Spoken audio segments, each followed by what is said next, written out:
বাংলাদেশ খেলাফত মজলিসের আমির ও হেফাজতে ইসলাম বাংলাদেশের যুগ্ম মহাসচিব মাওলানা মামুনুল হক বলেছেন, রাজনৈতিক কারণে মুসলমানরা ধর্মনিরপেক্ষ হতে পারে না, তাই আগামীতে বাংলাদেশ চলবে ইসলামের আলোকে। আর সেই আলোকে অন্যান্য ধর্মাবলম্বীদের ধর্ম পালনে নিরাপত্তার ব্যবস্থা করবে মুসলিম ভাইয়েরা।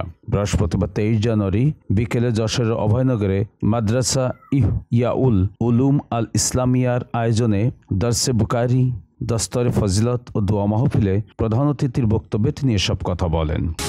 সত্যের সন্ধানে দৈনিক যশোর। মামুনুল হক আরও বলেন, দেশের 90% মুসলমান ইসলামী আদর্শ নিয়ে চলতে চায়। তার প্রমাণ গত 5 আগস্ট বিপ্লবে মূর্তি ভেঙে বুঝিয়ে দিয়েছে দেশের জনতা। সুতরাং সেই একই পথে দেশ চলতে পারে না, তাই বাংলাদেশ চলবে ইসলাম অনুযায়ী।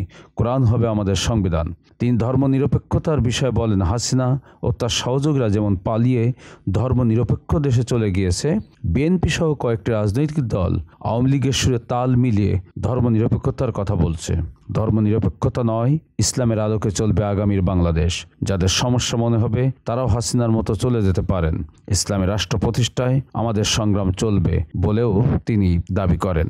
বক্তব্য শেষে দোয়া পরিচালনা করেন মাওলানা মামুনুল হক। হেফাজতে ইসলাম অভয়নগর শাখার সভাপতি হাফেজ মাওলানা গুলাম মাওলার সভাপতিতে বিশেষ অতিথির বক্তব্য দেন যশোর জেলা খেলাফত মজলিসের সভাপতি মাওলানা আব্দুল মান্নান। অন্যান্যের মধ্যে বক্তব্য দেন হেফাজত ইসলাম অভয়নগর শাখার সাধারণ সম্পাদক ও মাদ্রাসাটির সম্পাদক ও মাদ্রাসাটির মুদির মাওলানা মাসুম বিল্লাহ। অনুষ্ঠান সঞ্চালনা করেন মুফতি শহীদুল ইসলাম কাসেমি।